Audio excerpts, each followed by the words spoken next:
नमस्कार दोस्तों, decode exam के इस ऑनलाइन मंच पर मैं शिवम आज सभी का फिर से बहुत बहुत स्वागत करता हूं। आज की वीडियो कुछ अंतराल के बाद है, कुछ एक दो दिन का गैप बीच में हो गया था, तो उसका कारण मेरा स्वास्थ्य ठीक नहीं था, है ना। जो आप सभी लोगों को वायरल फीवर जैसा है और खांसी जैसा है वो मुझे भी हो गया था। बोलने में तकलीफ थी, इस वजह से वीडियो 2-3 दिन लेट हो गई है। और आज भी शायद आप इस वीडियो में एक दो बार खांसी की आवाज़ सुनेंगे, तो उसको सहन करते रहिएगा, ठीक है। तो पूर्वावलोकन श्रृंखला में आज हम 10वां पार्ट अपना कर रहे हैं और इसके अंतर्गत हम लोग आज जो चैप्टर करेंगे वह है विश्व के प्रमुख नगर। जो आपसे सवाल पूछा जाता है कि फलाना नगर किस चीज़ के किनारे है ना, या किस चीज़ के लिए फेमस है, क्या है, कैसे है, इस तरीके के। इससे पहले एक बात और कि पिछली वीडियो का क्वेश्चन नंबर 47 जो आपने कमेंट में झड़ी लगा दी थी, उसका सही आंसर डी होगा। मैंने भूलवश त्रुटिवश ए लगा दिया था। होता क्या है कि कभी कभी उतना फैक्चुअल क्लास हो जाती है ना कि आप लोग खुद समझ रहे होंगे। मैं वैसा अध्यापक तो हूँ नहीं कि आंसर नीचे साथ में लिख के लाऊं और आपको बताता चलूँ कि हाँ ये, ठीक है। मैं खुद ये मानता हूं कि खुद अगर आपको पढ़ा रहा हूं तो मुझे चीजें अधिकतर पता हों, ठीक है। तो कभी कभी हो जाता है, तो उसको आप कमेंट करते हैं, ये अच्छी बात है, लेकिन मैं अगली वीडियो में उसका क्लियरिफिकेशन दे दिया करूंगा। तो उसका 47 का आंसर मैंने गलत लगा दिया था, शायद ए लगाया था, सही आंसर डी होगा, ठीक है। तो पहला सवाल देखते हैं, विश्व के नगर, ठीक है, विश्व के नगर। अब इनमें हम क्वेश्चन देखते हैं क्या क्या है। तो पहला सवाल है कि संसार के अधिकांश महानगर तटीय क्षेत्रों में अवस्थित हैं। इसका क्या मतलब है? इसका मतलब है कि अगर कोई देश इस तरीके से मान लीजिए है, मैंने बना दिया सिर्फ, और ये इसकी समुद्र तट रेखा है, तो ये कह रहा है कि अधिकांश जो बड़े बड़े नगर हैं ना, महानगर हैं, वो कहां हैं? वो सारे तटीय क्षेत्रों में हैं, ठीक है, तटीय क्षेत्रों में अवस्थित है। कारण दे रहा है, कारण क्यों? वे अंतरराष्ट्रीय महासागरीय मार्गों के द्वार हैं। देखो होता क्या है कि कोई भी बड़ा नगर कब बनता है? जब वहां इंडस्ट्रियलाइजेशन सामान्यतः होता है, और इंडस्ट्रियलाइजेशन, औद्योगिकरण ऐसी जगह पे होगा जहां से बना हुआ माल ले जाना क्या होगा? आसान होगा। अब बना हुआ माल पहले जो ले जाया जाता था मुख्यतः समुद्री मार्गों द्वारा ही ले जाया जाता था। जो समुद्री मार्ग थे, बड़े बड़े शिप जो होते थे उनके द्वारा, आजकल तो परिवहन के और भी बहुत सारे साधन हो गए हैं, लेकिन आज भी समुद्री जहाजों द्वारा, समुद्री मार्गों द्वारा सर्वाधिक क्या होता है? बना हुआ माल ढोया जाता है। तो इसका ये सही रीजन है कि अधिकांश नगर महासागरों के तट पर क्यों होते थे? क्योंकि वह महासागरीय मार्गों के द्वार हैं। वहां से महासागरीय मार्ग हमारे जनरेट हो रहे हैं, शुरू हो रहे हैं, और जो बना हुआ माल है उनका एक दूसरी जगह से दूसरी जगह आवागमन सही है। तो इसका आंसर क्या होगा? दोनों सही है और उसकी सही व्याख्या है। ऑप्शन नंबर ए इसका सही आंसर होगा। अगला सवाल देखते हैं। सूची 1 को सूची 2 से सुमेलित कीजिए। इरी मिशिगन झील, ये 5 ग्रेट लेक्स कहलाती हैं। जब आप उत्तरी अमेरिका का मैप देखोगे, है ना, उत्तरी अमेरिका का मैप देखोगे, तो यहां जहां यूएसए और कनाडा की सीमा मिल रही है, उस सीमा पर ही, ठीक है, उस सीमा पर ही ये 5 झील हैं। तो इनके किनारे बसे हुए नगर आपसे पूछ रहा है कौन कौन से हैं। तो देखो, जो हमें पता है वो मिलाते हैं। मैं कोशिश करूंगा जो याद आपको हो सके। तो मिशिगन जो है, मिशिगन के किनारे है गैरी। ओंटारियो जो है, ओंटारियो और हैमिल्टन, ठीक है, ओंटारियो के किनारे हैमिल्टन है। मैंने कैसे याद कर रखा है अपनी मेरी बुक पे, ओंटारियो के किनारे लिखा हुआ है ऑटो और हैमिल्टन के किनारे लिखा हुआ है हेलमेट। तो मैं ऐसे याद कर लेता हूं कि ऑटो और हेलमेट, तो मुझे याद रह जाएगी ये बात। वैसे आप 10 बार रटेंगे नहीं याद होगा, एग्जाम में क्लिक नहीं होगा, लेकिन एग्जाम में आए और क्लिक हो। हमको रटने का क्या मतलब है कि ओंटारियो किनारे हैमिल्टन है, बहुत ज्यादा रटोगे कोई फायदा नहीं है। तो ऐसा कुछ निमोनिक्स या ऐसा कुछ चीज बना लो जो आपको याद रह जाए पेपर में, ठीक है। तो सी का चौथा देखते हैं कहां है, यह हमें कंफर्म पता है, 2 में है सी का चौथा, ठीक है। एक का दूसरा मिशिगन जो है, सॉरी, इरी के किनारे जो होगा, इरी के किनारे मेरे है डेट्राइट जो नगर है वो इरी झील के किनारे है। ये 5 झील हैं, आप अपने मैप में देख सकते हैं, ठीक है। तो ए का क्या होगा? ए का दूसरा भी मेरे 2 सवालों में है, ठीक है, ए का दूसरा भी मेरे 2 सवालों में है। उसके बाद बी का क्या होगा? बी का होगा तीसरा, मिशिगन के किनारे जो है वो है गैरी, या एक और जो प्रमुख शहर है वो इसके किनारे है, वो है शिकागो, ठीक है। मिशिगन के किनारे एक और प्रमुख शहर है शिकागो, आपने सुना होगा, वो भी है, तो आप ये भी लिख सकते हैं। तो बी का तीसरा किस में है? डी में, मतलब ऑप्शन नंबर डी हमारा यहां सही आंसर होगा, ठीक है। अगला सवाल देखते हैं। मानचित्र मध्य एशिया के ऐसे सवाल ना मानचित्र देके और उसमें डिटेलिंग करके ऐसे सवाल 2000 के आसपास यूपीएससी में पूछे जाते थे, वही ये प्रश्न है। तो ये एक नए तरीके का प्रश्न लगता है, आजकल परीक्षाओं में नहीं आता है। मैंने इसको इसमें इसलिए इंक्लूड कर लिया है इन क्वेश्चंस को, क्योंकि अगर मान लो नया ट्रेंड वो पकड़ेंगे, कोई भी एग्जाम नया ट्रेंड पकड़ेगा, तो ये एक बड़ा बेहद खूबसूरत सवाल इस प्रकार के होते हैं। क्यों? क्योंकि इसमें आपसे पूरी आपकी मैप की नॉलेज टेस्ट कर ली जाती है। मानचित्र मध्य एशिया के 1, 2, 3, 4 से अंकित नगरों को दर्शाता है। निम्नलिखित सूची में इन्हें पहचानिए और नीचे दिए गए कूटों का प्रयोग कर सही उत्तर चुनिए। अब देखो ये कहां का मैप दे रखा है, ये पूरा मिडिल ईस्ट वाला जो कजाकिस्तान, तजाकिस्तान, तुर्कमेनिस्तान वो वाला एरिया है वो दे रखा है। और ये जो आप देख रहे हो ना ये वाला जो हिस्सा, ये क्या है? ये मेरा कैस्पियन सी है, ये मेरा कैस्पियन सागर है। आपको मैप पता होना चाहिए। ये कौन सी कंट्री है जहां एक लिखा हुआ है? ये है तुर्कमेनिस्तान, ठीक है, ये है तुर्कमेनिस्तान। उसके बाद ये जो 2 लिखा हुआ है, ये वाली जो कंट्री आई, ये है उज्बेकिस्तान। कैसे आप रख सकते हो आप? उज्बेकिस्तान जो यहाँ के चारों पांचों देश है, उन चारों पांचों से छूता है, उन चारों पांचों से बाउंड्री साझा करता है, तो ये उज्बेकिस्तान है, ठीक है।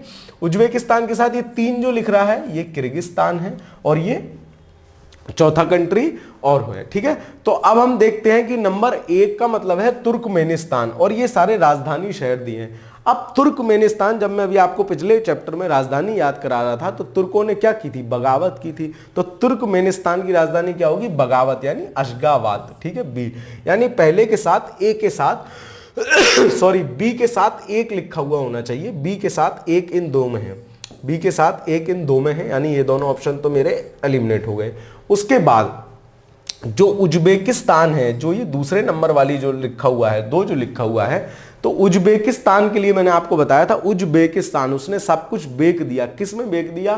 ताश के सौदे में, ताशकंद। यानी सी के आगे क्या लिखा हुआ होना चाहिए? 2 लिखा होना चाहिए। तो सी के आगे 2 सिर्फ इसमें है, बी के आगे 1, सी के आगे 2, तो ऑप्शन नंबर ए सही होगा। ए के आगे 3 मतलब बिश्केक। देखो ये था किर्गिस्तान, और मैंने आपको बताया क्या किरकिरा हो गया था? केक किरकिरा हो गया था।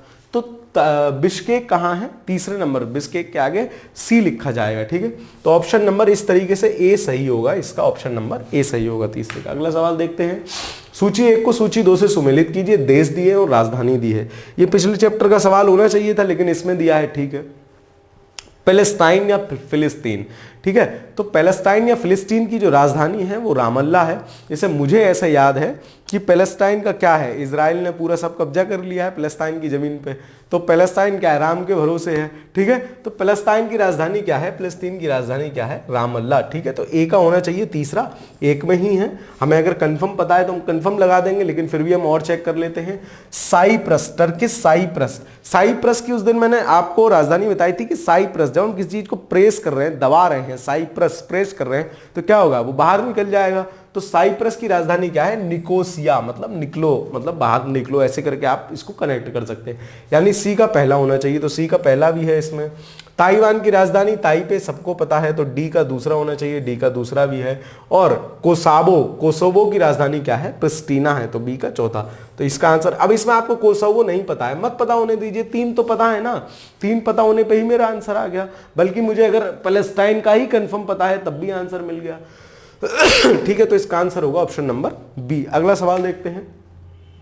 दिए गए मानचित्र एबीसीडी में अंकित नगरों के नामों सुमेलित कीजिए और नीचे दिए गए कूटों का प्रयोग कीजिए। अब देखो, आपको मैप की सही जानकारी होनी चाहिए। जैसे इस मैप में दिखाया गया है, ए जो दिखाया गया है वो ऑस्ट्रेलिया पे दिखाया गया है, जो ए दिखाया गया है वो ऑस्ट्रेलिया पे दिखाया गया है। मतलब अब आप इनमें से देखिए कि ऑस्ट्रेलिया का कौन सा शहर है। तो मैं जानता हूं कि डार्विन क्या है? ऑस्ट्रेलिया का शहर है, ठीक है। तो मैं क्या करूंगा? ए के साथ 1 देखूंगा किसमें है, तो ए के साथ 1 इसमें है, ए के साथ 1 इसमें है, मतलब ये दोनों तो एलिमिनेट हो गए। उसके बाद अगर आपको और कंट्री पता है तो आप जानते हैं कि ये जहां जो सी दे रखा है ना, ये केन्या के आसपास की वो है, हॉर्न ऑफ अफ्रीका दिया है, हॉर्न ऑफ अफ्रीका के नीचे केन्या है, तो केन्या के आसपास की लोकेशन है और केन्या की राजधानी नैरोबी है, मैं जानता हूं। तो सी के साथ मतलब 4 होना चाहिए। सी के साथ यहाँ 5 है, सी के साथ यहाँ 4 है, मतलब ऑप्शन नंबर ए सही होगा। अब देख लेते हैं बी के साथ 2 दिया है, बी कहाँ है, बी यहाँ है कुआलालंपुर, ये जो इंडोनेशिया के ऊपर वाला हिस्सा है कुआलालंपुर वहाँ पड़ता है, तो बी का दूसरा दिया है सी है। और डी का तीसरा, डी कहाँ है, यहाँ है, और डी का तीसरा कौन सा है, लागोस है। तो ये जो कंट्री है यहाँ घाना और वो सब वगैरह पड़ती हैं, तो वहाँ कहीं आसपास ये है लागोस है, ठीक है। इस तरीके से ऑप्शन नंबर ए इसका सही आंसर होगा, ए इसका सही आंसर होगा, ठीक है। अगला सवाल देखते हैं, अगला सवाल देखते हैं। नीचे दिए हुए आरेख में उत्तरी श्रीलंका खाका मानचित्र जाफना जिस बिंदु पर अंकित है उसको दिखाई। देखिए ये इस प्रकार के एकाध प्रश्न शैतान प्रवृत्ति के प्रश्न होते हैं। शैतान प्रवृत्ति क्यों, क्योंकि इंसानों से नहीं होंगे। अब आप देखिए श्रीलंका के ऊपरी हिस्से को दिखाया गया है और उसमें से आपसे जाफना प्रायद्वीप पूछ रहा है। ये 1996 का क्वेश्चन है। उस समय काफी चर्चा में था, लिट्टे वगैरह और जो तमिलनाडु वाले संघ थे उनकी वजह से ये द्वीप काफी चर्चा में रहता था, इसलिए शायद पूछा गया होगा। तो इसका आंसर होगा ऑप्शन नंबर डी। ये डी वाला जो आपको दिख रहा है यहाँ, ये क्या है, ये जाफना प्रायद्वीप है, ठीक है, जाफना द्वीप है श्रीलंका का। अगला सवाल देखते हैं। निम्न में से अलास्का किस देश का हिस्सा है। मैं आपको जब पर्वत बता रहा था माउंट रेंजेस बता रहा था, तो मैं आपको दो, एक मैकेंजी बताया था, एक मैकिनले बताया था।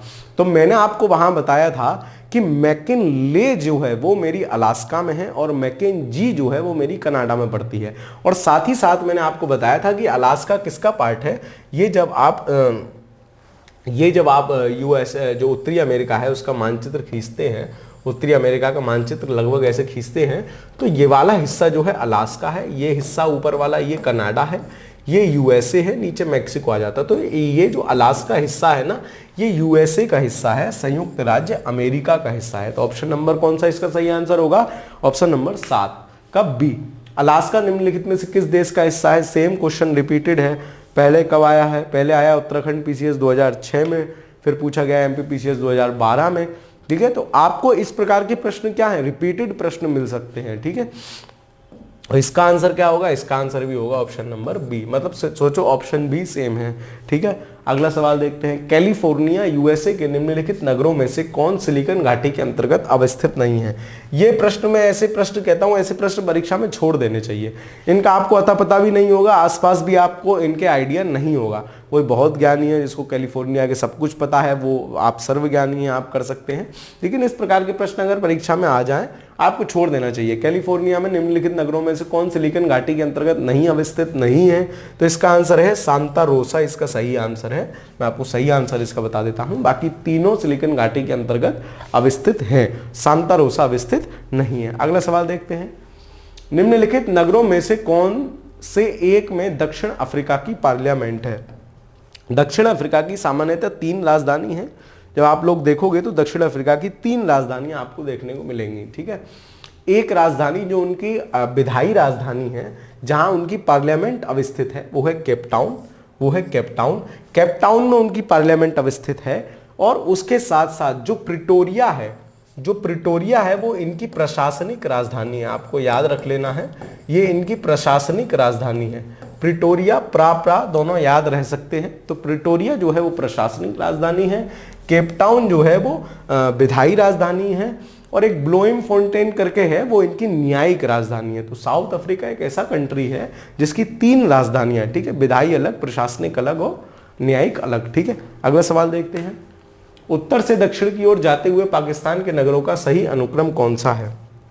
यह भी शैतान सवाल है, लेकिन आपको हल्का बहुत आइडिया भी अगर दिमाग में है, हल्का बहुत भी अगर आपने मैप को पाकिस्तान के देखा है, ये 2005 में पूछा गया है, तो 2005 में हो सकता है ये नगर चर्चा में रहे हों, किसी पीएम या किसी ने यहाँ की यात्रा की हो। तो इस तरीके से आपको वो चीज़ें भी मैप पे देख लेनी चाहिए। तो सबसे उत्तर में जो पड़ता है वो पेशावर इनमें से पड़ता है, तो पेशावर ये 2 तो होंगे ही नहीं। और उसके बाद जो मुल्तान है वो सबसे दक्षिण में है, इन चारों में सबसे दक्षिण में है। तो उत्तर से दक्षिण अगर सही क्रम पूछा गया है तो हमारा ऑप्शन नंबर सी इसका सही आंसर होगा। पेशावर, इस्लामाबाद, गुंजारावाला और मुल्तान, ठीक है। तो ऑप्शन नंबर क्वेश्चन नंबर 11 का आंसर क्या होगा, ऑप्शन नंबर सी। अगला सवाल देखते हैं। कंधार अवस्थित है। तो आप अगर अफगानिस्तान का मैप देखेंगे तो अफगानिस्तान के मैप में दक्षिण की तरफ कंधार आपको देखने को मिलेगा। तो वही ये पूछ रहा है कि कंधार कहाँ अवस्थित है, तो हम क्या कहेंगे, दक्षिण अफगानिस्तान में कंधार अवस्थित है। ठीक है, अगला सवाल देखते हैं। निम्नलिखित को पश्चिम से पूर्व के क्रम में व्यवस्थित कीजिए तथा नीचे दिए गए कूटों का सही उत्तर चुनिए। अब देखो ये सवाल ऐसा है कि आपको पूरे यूरोप का मतलब मैप आपके दिमाग में होना चाहिए। जैसे मैं आपको बताता चलूं, लंदन कहाँ है, तो यूके में है। लंदन कहाँ है, यूके में है, यूके या फिर आप ब्रिटेन बोल सकते हैं। ठीक है, बेरूत कहाँ है, लेबनान है। फ्रैंकफर्ट जर्मनी में है और लिस्बन पुर्तगाल में है। लिस्बन पुर्तगाल में है। तो जब आप देखोगे कि इनमें से सबसे क्या पूछ रहा है, पश्चिम से पूर्व, मतलब पहले हमें जो सबसे पश्चिम में है नगर, फिर जो सबसे पूर्व में है। अगर आपको मैप की जानकारी है ना, तो आप कंफर्म कह देंगे कि यार ये तो लेबनान तो फिर इधर एशिया में आके आ जाएगा, तो ये तो क्या होगा, ये तो सबसे पूरब में होगा ही। तो मतलब 4 सबसे लास्ट में होना चाहिए, मतलब ये दोनों ऑप्शन गलत हो गए। अब इनमें से देखो लंदन और यूके, पुर्तगाल और जर्मन, इनमें से कौन सबसे पश्चिम की तरफ होगा। तो इनमें से सबसे पश्चिम की तरफ जब आप मैप देखते हो ना, तो पुर्तगाल जो आएगा ना, जर्मनी, फिर पुर्तगाल, स्पेन, ये सब कहाँ है, फ्रांस से भी, और फ्रांस के बगल में फिर उस तरीके से हैं, तो पुर्तगाल है। तो पुर्तगाल जो पड़ेगा ना, लिस्बन, वो सबसे पश्चिमी साइड पड़ेगा, मतलब 2 सबसे पहले होना चाहिए, 4 सबसे लास्ट में होना चाहिए। तो ऑप्शन नंबर बी इसका सही आंसर होगा। ये प्रश्न ऐसा है, मैप बेस्ड क्वेश्चन है। देखो ज्योग्राफी में 1-2 सवाल मैप बेस्ड आएंगे, आपकी मैप पे अच्छी पकड़ होनी चाहिए, तभी आप मैप के सवाल सही कर सकते हैं। मैप पे अच्छी पकड़ के लिए मैं बता रहा हूँ वो तो एक बात है, दूसरा जो न्यूज़ में चल रहा है वो आप देखते रहिए, है ना। बेसिक मैप आपको एटलीस्ट पता होना चाहिए, बेसिक कंट्रीज कौन कौन सी कहाँ हैं। अब जैसे मुझे नहीं पता था, मुझे इनकी कंट्री पता है, जैसे लंदन मुझे पता है, लिस्बन मुझे पता है, कहीं पढ़ा होगा, पुर्तगाल में है। ठीक है, बेरूत हम पढ़ते हैं, राजधानी है। तो उस हिसाब से मैंने ये सवाल कर लिया। मतलब गुणा गणित आपका कहीं से भी फिट बैठ सकता है अगर आपको मैप की जानकारी है। ठीक है, अगला सवाल देखते हैं। निम्नलिखित में से कौन सबसे अधिक ऊंचे स्थान पर बसा है, गारटोला, काठमांडू, ल्हासा, थिम्पू। ल्हासा जो था वो तिब्बत जब पहले चाइना के कब्जे में नहीं था, तो तिब्बत का एक बहुत फेमस शहर है ल्हासा। तो तिब्बत क्योंकि हम जानते हैं कि सर्वाधिक ऊंचा पठार है, लगभग 5000 मीटर हाइट है, मतलब जमीन से 5 किलोमीटर। तो सबसे ऊंचा यहाँ कोई एरिया है, सबसे ऊंचे स्थल पर बसा हुआ है, तो वो होगा ल्हासा। ऑप्शन नंबर सी इसका सही आंसर होगा। ये 1993 का सवाल है, बहुत पुराना सवाल है। ठीक है, अगला सवाल देखते हैं। निम्नलिखित युग्मों में से कौन सुमेलित नहीं है, कौन सुमेलित नहीं है। देखो अरोविले, पांडिचेरी, ये ठीक है, ये शायद अगर मैं गलत नहीं हूं तो वो स्थान है जहां उन्होंने अरविंदो घोष ने अपना आश्रम बनाया था। बेकोनूर यूक्रेन, बांडुंग इंडोनेशिया, बांडुंग ठीक है, जकार्ता के आसपास पड़ता है बांडुंग और काफ़ी बड़ा शहर है बांडुंग इंडोनेशिया, ये ठीक है। बट्टिकोला श्रीलंका, ये भी ठीक है, श्रीलंका के बहुत बड़ा औद्योगिक नगर है बट्टिकेला। बेकानूर यूक्रेन, ये गलत होगा। ठीक है, तो वही पूछ रहा है कौन सुमेलित नहीं है, तो ऑप्शन नंबर बी इसका सही आंसर होगा। ठीक है, ये क्वेश्चन कैसे होते हैं, ये क्वेश्चन इस तरीके से सही होते हैं, जो नगर कुछ न्यूज़ में रहते हैं, आप उनके बारे में पढ़ रहे हैं, तो मतलब ऐसा नहीं है कि ये आपको याद करने, न्यूज़ में चीज़ें हैं, आपको थोड़ा अपडेट रहना चाहिए, वहीं से आपका ये सवाल सही हो सकता है। ठीक है, अगला देखते हैं। कौन सा सुमेलित नहीं है, फिर मैप के क्वेश्चन। मैप अगर आपका स्ट्रॉन्ग है तो आप सवाल करके ले जाएंगे। ठीक है, देखो सिसिली इटली, जब आप इटली देखते हो भूमध्य सागर में ऐसे इटली है, तो यहाँ एक इस तरीके से द्वीप दिखता है जिसको क्या कहते हैं, सिसिली कहते हैं। मैप में आप जाके देख सकते हैं, ये सही है। न्यू फॉकलैंड कनाडा में है, ये भी सही है। डरबन दक्षिण अफ्रीका में है, ये भी सही है। तस्मानिया जो है, तस्मानिया प्रायद्वीप जब आप देखेंगे, प्रायद्वीप इस बोल सकते हैं, इसको द्वीप बोल सकते हैं। जब आप ऑस्ट्रेलिया का मैप देखेंगे ना, ऑस्ट्रेलिया का जब आप मैप देखेंगे तो यहाँ नीचे की तरफ एक द्वीप है जिसको बोलते हैं तस्मानिया द्वीप। ठीक है, तो उसका युगांडा से कोई मतलब नहीं है, मतलब ऑप्शन नंबर ए क्या होगा, ऑप्शन नंबर ए इसका सही आंसर होगा। कौन सुमेलित नहीं है, तस्मानिया युगांडा से सुमेलित नहीं है। अगला सवाल देखते हैं। डरबन नगर कहाँ स्थित है, अभी तो देख के आए थे, कहाँ स्थित है, दक्षिण अफ्रीका का। ठीक है, दक्षिण अफ्रीका में स्थित है डरबन। ठीक है, चलो अगला सवाल देखते हैं। अगला सवाल देखते हैं। निम्नलिखित में से कौन सा देश आर्कटिक वृत्त के दक्षिण में पाया जाता है। देखो आर्कटिक वृत्त का क्या चक्कर है, जो पूरे ग्लोब पे हम जानते हैं, पूरे ग्लोब पे जो रेखाएं खींची जाती हैं 0 डिग्री रेखा विषुवत रेखा कहलाती है। 23.5 ऊपर 23.5 नीचे, और ये 66.5 डिग्री जो रेखा है ये क्या कहलाती है? आर्कटिक वृत्त कहलाती है। तो कौन आर्कटिक वृत्त के दक्षिण में है? ठीक है, ये फिनलैंड, नॉर्वे, स्वीडन, ये तो सब इससे टकरा जाते हैं, मतलब बीच में है। लेकिन आइसलैंड जो है, आइसलैंड इसके बिल्कुल दक्षिण में अवस्थित है। ठीक है, तो आर्कटिक वृत्त के दक्षिण में कौन पाया जाता है? आइसलैंड। ऑप्शन नंबर 20 का सही आंसर होगा। 19वां देखते हैं, सन सिटी अवस्थित है। ऐसा तो सन सिटी सर हमारे गाजियाबाद में भी है, हमारे वहाँ भी है। ठीक है, कहीं भी नाम रख लो सन सिटी, लेकिन प्रॉपर जो सन सिटी बोला जाता है वो किसको बोला जाता है? साउथ अफ्रीका में है, दक्षिण अफ्रीका में सन सिटी अवस्थित है। ठीक है, 19 में का ऑप्शन नंबर डी आंसर होगा। अगला सवाल देखते हैं, सूची 1 को सूची 2 से सुमेलित कीजिए, देश और उनका सबसे बड़ा नगर। अब देखो, वो पकड़ो जो आपको कंफर्म पता है। जैसे आपको पता हो सकता है कि ग्रीस, एथेंस, ये तो हम बचपन से पढ़ते आ रहे हैं। ग्रीस, एथेंस, तो बी का क्या होगा? 4 होगा। बी का चौथा 1 में ही दिया है। अगर आपको ये कंफर्म पता है तो ऑप्शन नंबर सी सही आंसर हो सकता है। कनाडा में क्या है? टोरंटो है। और सीरिया, ये दमिश्क इन्होंने लिखा है, दमिश्क सही होगा। दमिश्क सही होगा। उसके बाद देखिए नाइजीरिया जो बचा, नाइजीरिया का लागोस होगा। तो ए मतलब सी इसका सही आंसर होगा। ए का तीसरा कनाडा का टोरंटो होगा ही, सी का पहला नाइजीरिया का लागोस, और इस तरीके से ऑप्शन नंबर सी इसका सही आंसर होगा 20 में का। ठीक है, अगला सवाल देखते हैं, सूची 1 को सूची, आवाज भी मुझे लग रहा है मेरी आज हल्की कुछ निकल रही है। वो मेन अभी बुखार और खांसी का ही मेन वो है, खांसते हुए तो आप देख ही रहे हैं लगातार। ठीक है, चलो खैर, क्योंकि कक्षा काफ़ी लेट हो चुकी थी, अब लाना तो मुझे था ही। ठीक है, चलिए सूची 1 नगर और सूची 2। अब देखो, फिर हमें वही करना है, हमको कुछ मेन नगर पता होने चाहिए। जैसे जो कंफर्म पता है, कंफर्म मुझे पता है दावोस में मोदी जी हमारे कई बार जा चुके हैं, सम्मेलन होते रहते हैं, बढ़िया जगह है दावोस, स्विट्जरलैंड। तो ए का क्या होगा? 4th होगा। ए का 4th मुझे कंफर्म पता है, 1 में ही है और किसी में है ही नहीं। ठीक है, उसके बाद ऑकलैंड जो है, ऑकलैंड में आपने मैच सुने होंगे कि मैच, ऑकलैंड न्यूजीलैंड में जो मैच होते हैं, ऑकलैंड में बहुत बड़े बड़े स्टेडियम हैं। तो सी का दूसरा होगा, सी का दूसरा है देखो इसमें।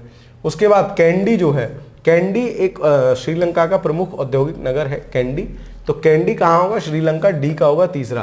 तो कैंडी, श्रीलंका भी तो कैंडी जैसी ही लगती है ना, तो आप ऐसे भी ध्यान रख सकते हैं। तो डी का तीसरा है और बी का पहला। बार्सिलोना जो होगा वो स्पेन में होगा।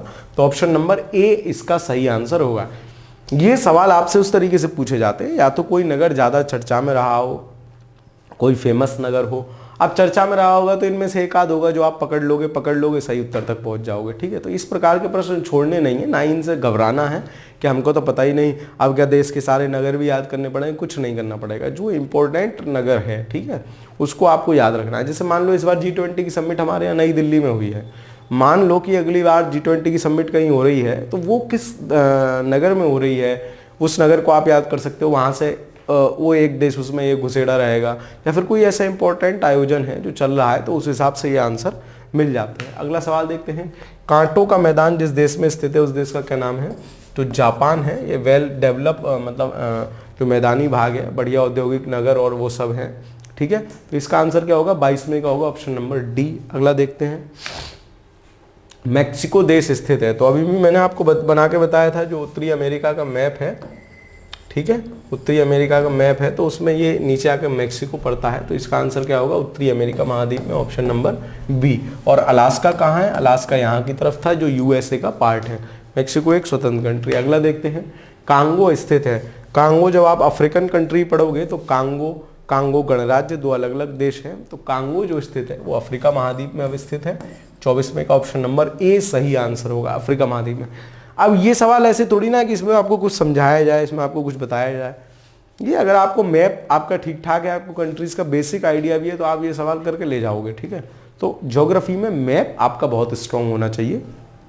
मैप के लिए आप कोई भी एक टीचर देख के मुझे समय मिलेगा तो मैं यहाँ कोशिश करूँगा, क्योंकि लगभग 35 से 40 कक्षाएं सारे मैप पढ़ाने में लगती हैं, जिसमें आपको आधे आधे पौने पौने घंटे की, जिसमें आपको सारे देश की कंट्री बता दी जाए, जिसमें आपको सारे देश का फिजिकल फीचर, ज्योग्राफिकल फीचर, सारे चीज़ बताई जाती है, तो उसमें टाइम लगता है। ठीक है, तो 24 में का आंसर होगा ऑप्शन नंबर ए।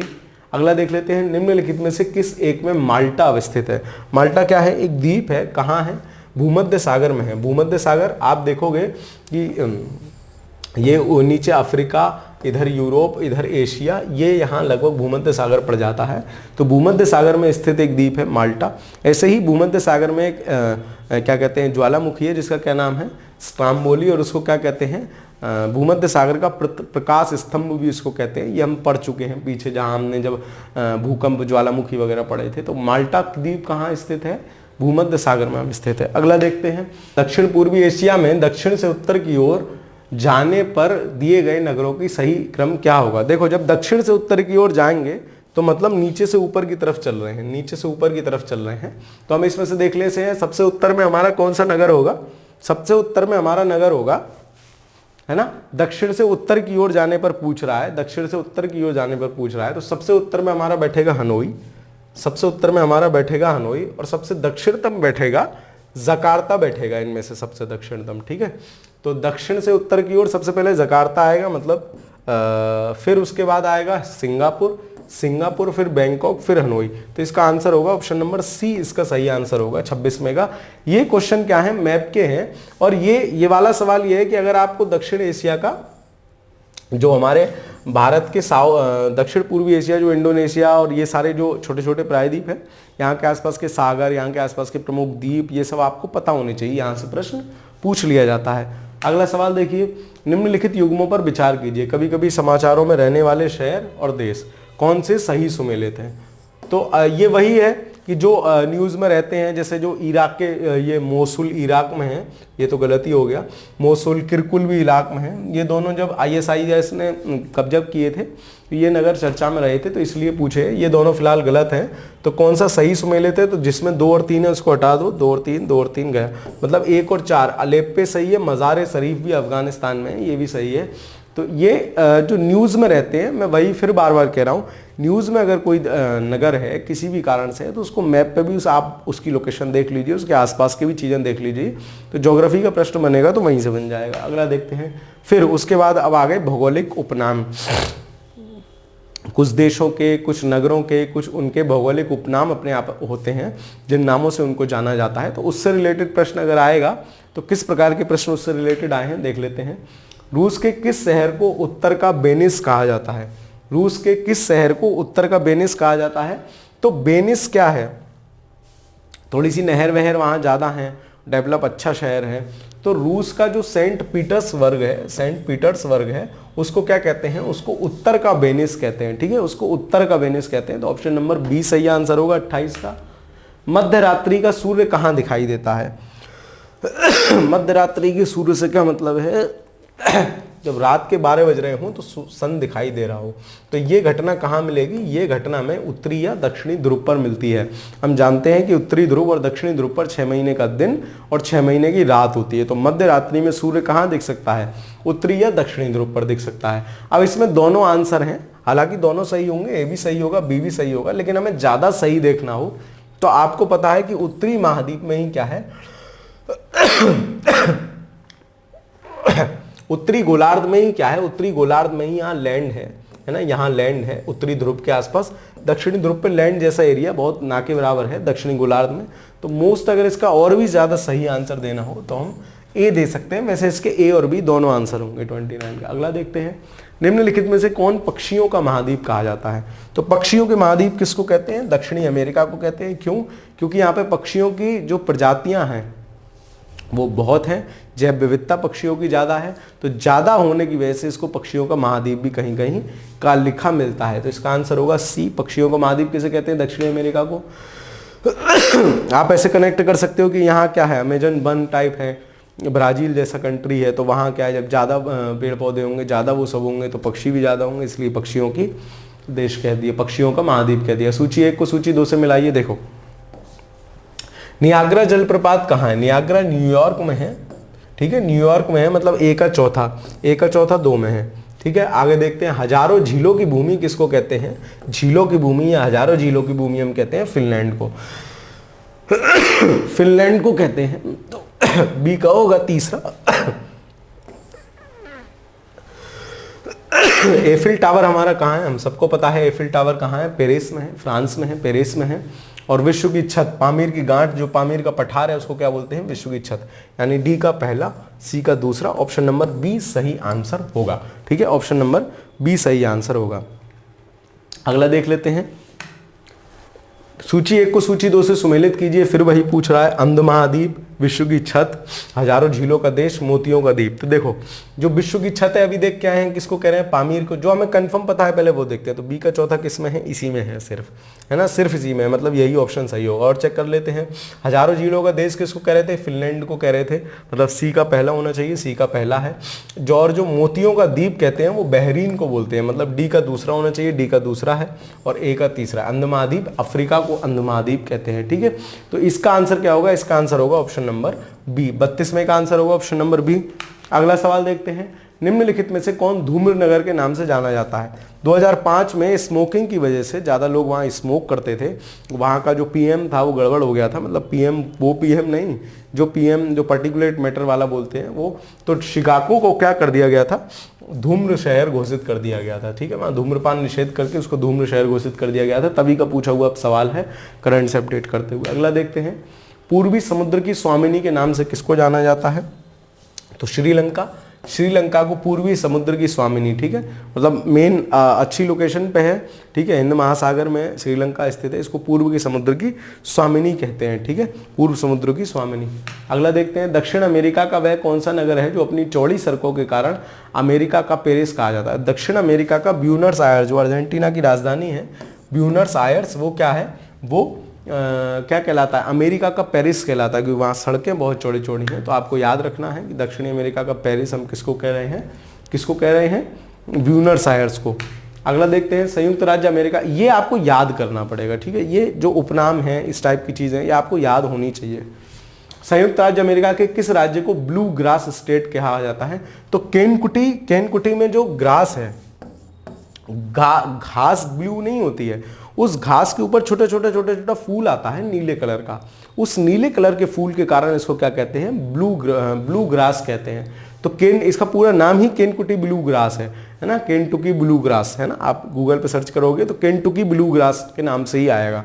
ठीक है, तो किस स्टेट में पड़ती है? केंटुकी में। घास ब्लू नहीं होती है, उसके ऊपर फूल आता है, ब्लू कलर का, नीले रंग का फूल आता है। ठीक है, इस कारण उसको ब्लू ग्रास कहते हैं। अगला देख लेते हैं, टर्की का वह कौन सा नगर पश्चिम का द्वार कहलाता है? तो इस्तांबुल जो टर्की की राजधानी है, वो उसकी लोकेशन के कारण, मैप में आप उसकी लोकेशन देखेंगे तो वहीं से होकर भूमध्य सागर को व्यापार किया जाता है ना, वहीं से होकर भूमध्य सागरीय व्यापार। तो पश्चिम का उसको द्वार कहते हैं, किसको? इस्तांबुल को, जो तुर्की की राजधानी है। अगला देखते हैं, किस देश को श्वेत हाथियों की भूमि कहा जाता है? 5 रुपए की किताब वाला सवाल है। तो नहीं, ट्रेन में बेचते हैं 10 रुपए की 3, सामान्य ज्ञान बढ़ाओ, विश्व का सबसे लंबा आदमी, विश्व की सबसे नाटी औरत, इसमें सारा ज्ञान होता है। उसी में ये भी होता है कि श्वेत हाथियों की भूमि किसको कहा जाता है? थाईलैंड को कहा जाता है। उसको भी लेके पढ़ा कीजिए, बड़ी रोचक बातें मिलती है। उसको ज्ञान बढ़ाने के लिए नहीं, इंजॉयमेंट के लिए ऐसी किताबें पढ़ा कीजिए। ठीक है, चलो खैर आगे देखते हैं। आजकल तो मुझे नहीं लगता मिलती होंगी, हम जब छोटे छोटे थे तो मिलती थी। एक वो चील कौआ वाली जो बच्चों को पढ़ाने वाली किताब नहीं आती है, for apple, B for banana, plastic में बढ़िया की बालक फाड़ दे फटेगी नहीं। वो ऐड करते हैं ना, जैसे बस में या ट्रेन में वो ऐड वाले आ जाते हैं, तो पूरा भाइयों बहनों 1 मिनट इधर ध्यान दीजिए और ऐसे कीजिए, ऐसे उस टाइप से। सूर्योदय के देश का नाम, सूर्योदय का देश नाम से कौन सा देश प्रसिद्ध है? तो जापान जो है, जापान को क्या कहते हैं? सूर्योदय का देश कहते हैं। ये नॉर्मल फैक्ट है, आपको पता होंगे ही लगभग, प्रश्न इसलिए मैं कराता चल रहा हूं। ठीक है, चलो अगला देख लेते हैं। निम्न देशों में से किसे झीलों की वाटिका कहा जाता है? तो वही झीलों की भूमि, झीलों की वाटिका, झीलों का देश कौन सा है? फिनलैंड है। अभी पीछे भी करते आए हैं, तो इस फैक्ट को आप याद रखेंगे। आप देख रहे हैं 3-4 बार ये फैक्ट आ गया है, 2-3 बार मैचिंग में, 2-3 बार सिंगल रूप से पूछ लिया गया है, तो इस फैक्ट को याद रखेंगे, इंपॉर्टेंट फैक्ट है। निम्नलिखित में से कौन सा शहर नहरों का शहर कहलाता है? तो वेनिस जो है वो नहरों का शहर कहलाता है, क्योंकि वहाँ जो नॉर्मल क्या कहते हैं यातायात भी है ना, वो भी नहरों के बीच में से होके ही है। क्यों? क्योंकि वो समुद्र तल के बिल्कुल निकट बसा हुआ शहर है, नहर है, तो ये इसलिए। तो ऑप्शन नंबर सी होगा 41 का। अगला देखते हैं, निम्नलिखित में से किसे स्वर्ण द्वार का नगर कहा जाता है? किसे स्वर्ण द्वार का नगर कहा जाता है? तो सैन फ्रांसिस्को को क्या कहते हैं? सैन फ्रांसिस्को को स्वर्ण द्वार का नगर कहते हैं। ठीक है, सैन फ्रांसिस्को को स्वर्ण द्वार का नगर कहते हैं। तो 42 का आंसर होगा ऑप्शन नंबर डी। अगला सवाल देखते हैं, निम्न में से किस नगर को पूर्व का मैनचेस्टर कहा जाता है? मैनचेस्टर क्या है? मैनचेस्टर को माना जाता है कि पहला औद्योगिक नगर था, यूरोपियन देश है, पहला औद्योगिक नगर माना जाता है। यहाँ औद्योगिकरण की शुरुआत मानी जाती है और आज भी औद्योगिक दृष्टि से काफ़ी समृद्ध शहर है मैनचेस्टर। तो पूर्व का मैनचेस्टर किसको कहते हैं? तो ओसाका को पूर्व का मैनचेस्टर कहते हैं। ऑप्शन नंबर डी इसका सही आंसर होगा। ठीक है, तो आपको पता होना चाहिए मैनचेस्टर क्या है? औद्योगिक नगर है। अगला सवाल देखते हैं, निम्नलिखित में से किसको पर्ल ऑफ साइबेरिया कहते हैं? तो पर्ल ऑफ साइबेरिया किसको कह रहे हैं? बेकाल झील को कहते हैं, जो रूस में अवस्थित है, साइबेरिया वाले प्रदेश में अवस्थित है। तो पर्ल ऑफ साइबेरिया किसको कह रहे हैं? बेकाल झील, रशिया को पर्ल ऑफ साइबेरिया कहते हैं। अगला सवाल देखते हैं, निम्नलिखित में से किसको प्रातःकालीन शांत स्थल कहा जाता है? तो किसको प्रातःकालीन शांत स्थल कहा जाता है? तो इसका आंसर होगा ऑप्शन नंबर डी, कोरिया को। 45 का आंसर होगा ऑप्शन नंबर डी, कोरिया। ठीक है, कोरिया को क्या कहा जाता है? प्रातःकालीन शांत स्थल कोरिया को कहा जाता है। अगला देखते हैं, निम्नलिखित में से किसे यूरोप के तेल की राजधानी कहते हैं? तो यूरोप के तेल की राजधानी एंडरवीन, ये कहाँ पड़ता है? जब आप यूनाइटेड किंगडम को देखते हैं तो उत्तरी उसका जो हिस्सा है वहाँ पड़ता है। क्यों? क्योंकि यहाँ उत्तरी सागर, उसके ऊपर उत्तरी सागर पड़ता है। तो उत्तरी सागर में क्या कहते हैं, तेल के काफ़ी निक्षेप और वो सब खोजे गए थे, तो और वहाँ से उसको एक्सट्रैक्ट किया गया था। तो इसलिए यूरोप की तेल की राजधानी किसको कहते हैं? एडरवीन को, एवर्डीन को कहते हैं। ठीक है, अगला देखते हैं, निम्नलिखित में से किस द्वीप को बादे की भूमि के रूप में जाना जाता है? तो बादे की भूमि के रूप में कौन सी है? मिंडानाओ है। इसके ऊपर भी कहानी है, फिलीपींस के आसपास एक द्वीप पड़ता है मिंडानाओ, जो क्या कहते हैं, हमारा एक तरह से जो ईसाइयों का इतिहास है वो बताता है कि गॉड ने ये भूमि जो है गिफ्ट की गई भूमि है, और यहाँ जैव विविधता बहुत है, आसपास बहुत समुद्री तट हैं, मतलब एक तरह से प्राकृतिक रूप से जो है बहुत रिच भूमि है। तो क्या कहते हैं, बादे की भूमि के मतलब वादा करते हैं ना कि मैं तुम्हें वहाँ ले जाऊँगा, मतलब मैं तुम्हें वो गिफ्ट करूँगा। इसलिए एक दूसरा कहानी ये भी है कि जो गॉड थे उन्होंने अपने किसी कैरेक्टर को, उनका नाम मैं भूल रहा हूँ, उनको ये भूमि बादे स्वरूप गिफ्ट की थी कि लो ये तुमको हम देते हैं। तो इसलिए इसको कहते हैं मिंडानाओ द्वीप, फिलीपींस के आसपास पड़ता है। तो बादे की भूमि कहा जाता है कौन? मिंडानाओ द्वीप। अगला देखते हैं। ठीक है, तो इसी के साथ आज की ये कक्षा समाप्त हो रही है। मैं समझ पा रहा हूँ आज की क्लास हो सकता है कुछ कम एनर्जेटिक आपको लगी हो, लेकिन आपके कमेंट और आपके लाइक्स के माध्यम से मेरा क्या कहते हैं उसको, एनर्जी का लेवल बढ़ जाएगा। ठीक है, तो आप वो करते चलिए। क्लास कैसी लग रही है बताते चलिए। बाकी कभी कोई मिस्टेक अगर बोलते समय या उस तरीके से टंग स्लिप टाइप कुछ हो जाता है, कमेंट के माध्यम से आप उसको लिखिए, मैं उसको लाइक कर देता हूँ, ताकि आपको पता रहे कि हाँ ये चीज़ सही है या चीज़ सर से गलत हो गई, और मैं नेक्स्ट वीडियो में उसको सुधार लूँगा, उस पर बता दूंगा। ठीक है, तो चलते हैं फिर। आपको वीडियो पसंद आया हो तो लाइक कीजिए, चैनल पर नए हो तो सब्सक्राइब कीजिए। बाकी पढ़ते रहिए, खुश रहिए। धन्यवाद।